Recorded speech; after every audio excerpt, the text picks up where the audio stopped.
एक गलती होती है, मैं आपको पहले से बता देता हूँ।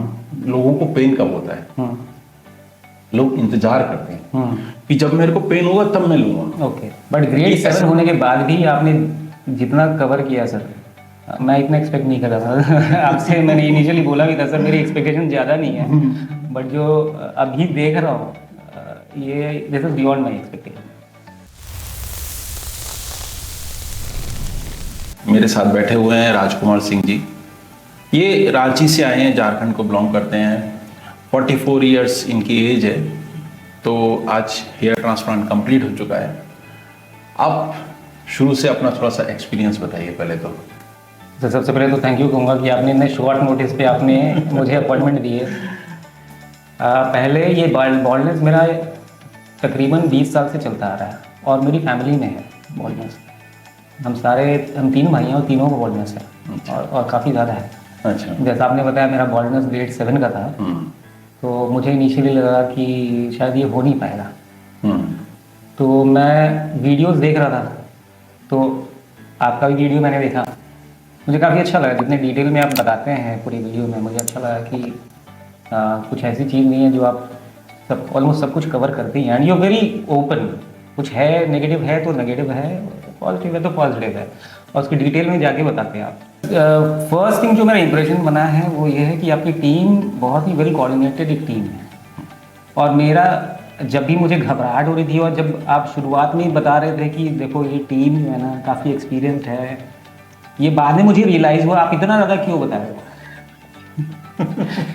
वो इसलिए क्योंकि जब मैं ओटी में था और मुझे हल्की सी घबराहट हुई तो मैंने बोला कि there is just one thing, team is experienced, just believe करो एंड गो हेड। अगर आपने बताया नहीं एक बार मेरे को, एक बार मैं एक्सपीरियंस कर रहा था मैंने सोचा मैं आपसे बाद में बताऊंगा इस बात को। Your team is really experience. और ओटी में लोकल एनेस्थीसिया दिया हुआ रहता, but you are able to hear everything. जितना वेल कोऑर्डिनेटेड एफर्ट है, ऐसा कोई कंफ्यूजन नहीं था कि who has to do what. वहाँ पे कोई डिसाइड नहीं कर रहा कि अच्छा मैं ये कर रहा हूँ या तू ये कर ले, ऐसा वैसा कुछ भी नहीं था। एवरीबडी न्यू कि किसी को क्या करना है। आप आए एंड मैं ये भी एक्सपेक्ट नहीं कर रहा था कि आप इतना टाइम ओटी में बिताएंगे मेरे साथ। I am very honest here. जब आप पूरे प्रोसीजर को फिनिश कर दिया आपने, तो आपकी टीम टुक ओवर और उसके बाद उन्होंने किया एंड फिर से आप आए चेक करने के लिए कि कहाँ तक क्या कहाँ पहुँचा है, उसको चेक कर लिए कहाँ इफ सब everything is going as per plan और नो। बहुत अच्छा coordination sir. It is a real team. मतलब अगर मैं वो बताऊँ तो बहुत साफ़ सुथरा ओटी प्लस जो टीम का कोऑर्डिनेशन है, नॉलेज है, under your guidance of course, ज़बरदस्त है। मुझे बहुत अच्छा लगा। मेरे को इस टीम को ट्रेन करने में कई सालों लग गए। और मैंने आपको बताया ना कि उसमें से जो राइट साइड में कर रहा था तो वो जो है बिना दाढ़ी मूंछ के आया था मेरे में। तो ही वॉज एडल्ट और अभी उसकी शादी भी हो चुकी है और बच्चा भी हो चुके हैं। तो ये सारे लोग जो मतलब कैमरे के पीछे खड़े हुए हैं जी, ये भी मेरे पास में बहुत सालों से हैं। तो इतने सालों में मैं अगला कदम क्या उठाऊंगा वो भी उनको पता है। Quite obvious sir. मतलब जैसे मैं ओटी में था राइट फ्रॉम जब मैं यहाँ आया, पहले सिचुएशन देखी गई, उसके बाद ओटी में हम एंटर किए और उसके बाद ड्रेस चेंज हुआ। Entire process was well defined. बहुत अच्छा, वेल डिफाइंड। बोलना ही नहीं पड़ता, बिल्कुल नहीं बोलना पड़ता है। मतलब मैं भी सोच रहा हूँ कि अरे वाह, मतलब कोई कंफ्यूजन ही नहीं है। इसके बाद ये है, इसके बाद ये है, इसके बाद ये है। बहुत बढ़िया। ये जो हमने तो एफयूटी किया हुआ है जी। तो जो स्ट्रिप निकाला गया है तो इसमें ऑफ कोर्स थोड़ा सा पेन तो होता ही है। तो उसमें कितने दिन तक का ये है एंड इट इज़ क्वाइट बेरेबल। मैं अभी मेरे को लग रहा है कि कोई खास उतना पेन नहीं है, बट कब तक ये रहता है? देखिए ये आप समझ लीजिए कि आपको पेन किलर दी जाती हैं। यहाँ से आपको पूरे पैकेट बने हुए मिलेंगे। हर पैकेट पे लिखा रहेगा कि क्या आपको कब लेना है, ठीक है। सब कुछ वेल डिफाइंड रहेगी। जैसे आपने टीम बताया ना, इसी तरीके से आप देखेंगे। आप यहाँ से बाहर निकलेंगे जब तो आपको पूरे पैकेट मिलेंगे बने हुए और उनके ऊपर लिखा भी होगा। साथ में आपको एक स्प्रे की बोतल मिलेगी। स्प्रे की बोतल के साथ में एक सलाइन की बोतल भी मिलेगी। ये बिना कहे सब आपको मिलेंगे। Right, okay. और उसमें सलाइन डालना है, आपको स्प्रे करना है, ठीक है। तो हर 2 घंटे के अंदर स्प्रे करना है। और ये बस ये ड्रेसिंग नहीं भीगे, इस तरीके से करके आपको करना है। ओके। ठीक है, ये एक चीज़ है। दूसरी चीज़ है कि जैसे मैंने बताया कि आपको पैकेट मिलेंगे दवाइयों के, तो उसके अंदर आपका पेन किलर भी रहेगा। राइट। ये पेन किलर बहुत ज़्यादा कोई पेन किलर नहीं होते हैं, माइल्ड पेन किलर होते हैं जिसमें कि पैरासीटामोल इंक्लूडेड है। ठीक है, ये पेन किलर यूजुअली 48 आवर्स तक जरूरत होती है इनकी। ठीक है, उसके बाद इनका पेन बहुत कम हो जाता है। और पेन किलर के दौरान जब आप पेन किलर लेते हैं टैबलेट, तो उस समय पेन आपको ना के बराबर ही फील होता है। इसमें एक गलती होती है, मैं आपको पहले से बता देता हूँ। लोगों को पेन कब होता है, लोग इंतजार करते हैं कि जब मेरे को पेन होगा तब मैं लूंगा। ओके। ये ऐसा नहीं करना है। वहां पे आपको टाइम ड्यूरेशन लिखा हुआ है, सब कुछ है, आप उसी समय लीजिए। पेन शुरू होने से पहले आपको एक ऑरा होता है, या आपको पता होता है कि इतना टाइम हो गया, आप मेरे को टैबलेट लेनी होगी। तो जब आपको पता है कि मेरे को टैबलेट लेनी है, आप इंतजार करेंगे कि मेरे को पेन होगा फिर मेरे को लूना, कि लूं कि नहीं लूं, तब आपको दिक्कत आती है। तब लोगों की कंप्लेंट होती है कि ट्रांसप्लांट में पेन होता है।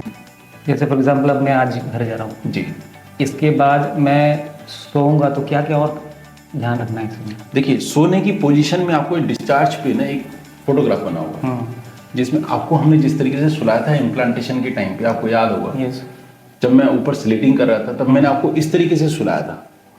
मतलब कमर से ये वाला हिस्सा ऊंची की तरफ था। इस पोजीशन को बोलते हैं प्रॉप अप पोजीशन।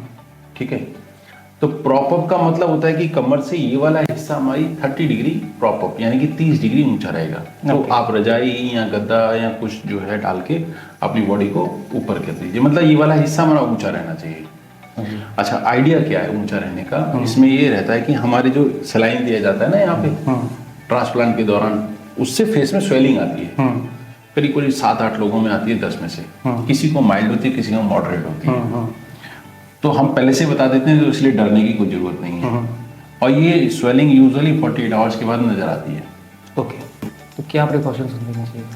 देखिए, इसमें कुछ ऐसा बहुत बड़ा कोई चीज नहीं है। एक चीज जो सबसे इम्पोर्टेंट है कि आपके फॉलिकल डैमेज नहीं होने चाहिए। जैसे आप समझते हैं नवजात शिशु को कैसे रखना है, तो अभी आपके फॉलिकल ये लगाए गए हैं। लगाए गए हैं तो आपको बस इसी को ही सावधानी से रखना है। इसमें कुछ माने चीजें टच नहीं हो, इसमें कोई आघात नहीं लगे, यही एक मेन चीज होती है। और डस्ट एंड वाटर, इसके लिए हम आपको सर्जिकल कैप देंगे। ओके। अच्छा, डस्ट उसके बावजूद भी लगती है तो हम आपको जैसे सलाइन पाउडर का जो सलाइन जो है बॉटल और उसके साथ में जो स्प्रे आपको प्रोवाइड कर रहे हैं, हर 2 घंटे में वो उसको हटा देगा। ओके, ठीक है। सर, एक जो मैंने आपको बताया था कि आई ड्रिंक थोड़ा सा, है ना, महीने में 3-4 दिन में, तो उस सिनेरियो में अभी हम कब तक अवॉइड कर सकते हैं? 1.5 महीना पहले अवॉइड करिए। अवॉइड करें। हाँ, फिर उसके बाद भी मैं आपको जो वैसे देखिए बीइंग अ डॉक्टर मैं आपको सलाह तो नहीं दूंगा, ठीक है, फिर भी अगर आपको मतलब लेना ही है तो आप कोशिश करिएगा कि 30 ml से ऊपर ना जाए। ओके, ठीक है, ठीक। 30 ml मैं आपको बोलूंगा। हालांकि बीइंग अ डॉक्टर मैं आपको कोई सलाह नहीं देता हूँ, जी, ठीक है, मैं पर्सनली इसको पसंद नहीं करता हूँ। जी, ठीक है। और अपर लिमिट इसकी 60 ml जा सकती है। ओके। खाने के लिए कोई जी रिस्ट्रिक्शन? हाँ, शुरू में 4 दिन तक आपको लाइट डाइट लेनी है। इसमें आपको चुबाने की जो चीजें हो, च्यूइंग जिसमें हो, वो सबसे कम होनी चाहिए। ओके, ठीक है। इसके बाद जो होती है कि आपकी डाइट बहुत मतलब बैलेंस डाइट होनी चाहिए, जिसमें कि सही मात्रा के अंदर प्रोटीन, कार्बोहाइड्रेट और फैट होना चाहिए।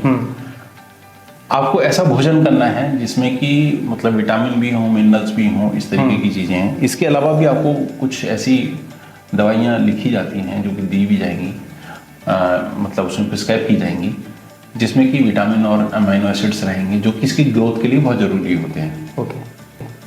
तो वो विटामिन टाइप की चीज़ें जो है शुरू में मतलब लेनी पड़ती हैं आपको ओरली। ठीक है, कुछ लगाने की दवाइयाँ होती हैं और शैम्पू है, क्योंकि शैम्पू इसमें बहुत इंपॉर्टेंट होता है। ओके। ये नवजात शिशु की तरह है, जैसे मैंने आपको पहले बताया, तो इसमें एक बैलेंस्ड पीएच का एक शैम्पू का बहुत इंपॉर्टेंट रोल होता है। ओके। तो वो भी आपको बताया जाएगा कि ये आप शैम्पू लगाइए। और ये शैम्पू यूजुअली हम बोलते हैं अल्टरनेट डे, लेकिन ये डिपेंड करता है कि आप किस सिचुएशन में रहते हैं। अगर थोड़ा सा धूलाबाली है तो आप उसको डेली पे भी जा सकते हैं। ओके। और बहुत क्लीन कंडीशन है तो आप अल्टरनेटिव पे जा सकते हैं। डैंड्रफ की प्रॉब्लम है तो आप डेली जा सकते हैं। ठीक है, तो ये एक सिस्टम है इसका। आई थिंक इतने ही सवाल थे अभी मेरे पास। डाइट का बहुत इंपॉर्टेंट रोल है। जी। ठीक है ना, तो डाइट आप बहुत मतलब एक प्रॉपर तरीके से लीजिएगा। बाकी आपको एक डाइट चार्ट भी मिलेगा यहाँ से। ठीक है, और पानी आपको 3 से 4 लीटर पीना है। जितना आप ज़्यादा से ज़्यादा चलेंगे वो आपके लिए अच्छा रहेगा। अच्छा। ठीक है, मिनिमम आप कोशिश कीजिएगा कि 30 मिनट टू 1 आवर की वॉक हो। Brisk walk? ब्रिस्क कर पाए तो अच्छी बात है, नहीं कर पाए तो कम से कम वॉक करिए। ओके। ठीक है ना, जरूरी नहीं है कि आपको 1 घंटा लगातार ही चलना है। आप 20-20 मिनट के 3 स्लॉट ले लीजिए। ठीक है, कोशिश करिए कि 1 घंटे से ऊपर हो जाए जब आप ब्रेक करके ले रहे हैं तो। ठीक है, तो ये कोशिश करिएगा।